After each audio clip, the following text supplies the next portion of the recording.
She borrowed $40,000 for college. She's paid back over $48,000 since, and she still owes $31,000 more. Let that sink in for a second.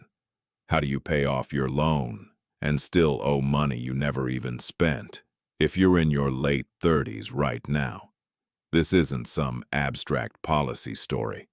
This is your student loan, sitting there quietly growing, even while you were writing checks every single month for over a decade. Here's beat one. Back in 2020, the government hit pause on federal loan payments. No payments, sure, but interest. Interest kept ticking for 3 straight years. Then, when payments resumed, all that unpaid interest got added straight onto the principal. That's called capitalization, and it's brutal. Your loan balance didn't shrink during the pause. It grew silently while you thought you were catching a break. Beat 2. Fast forward to now. Collections have restarted hard.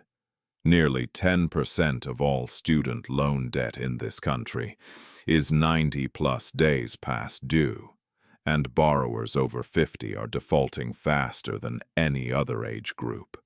Think about that. These aren't kids who skipped out on their first payment. These are people who paid consistently for 10, 15 years and came out the other side owing more than when they started. And here's the part that should really bother you.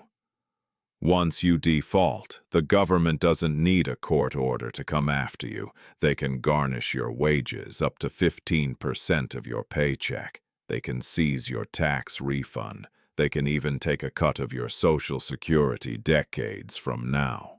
All for a loan you technically paid off in real dollars twice over. So here's my take, and I'll say it plainly. Calling this defaulting on a paid-off loan isn't dramatic. It's accurate.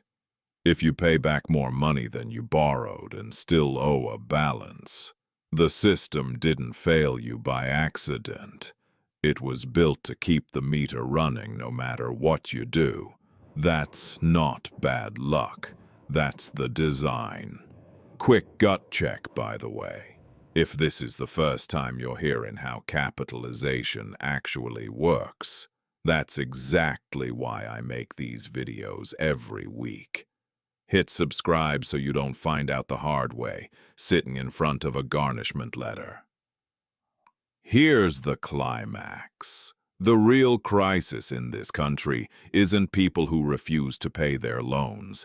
It's people who paid in good faith for years and got quietly buried anyway by math they never saw coming. You can do everything right, make every payment, follow every rule, and still lose.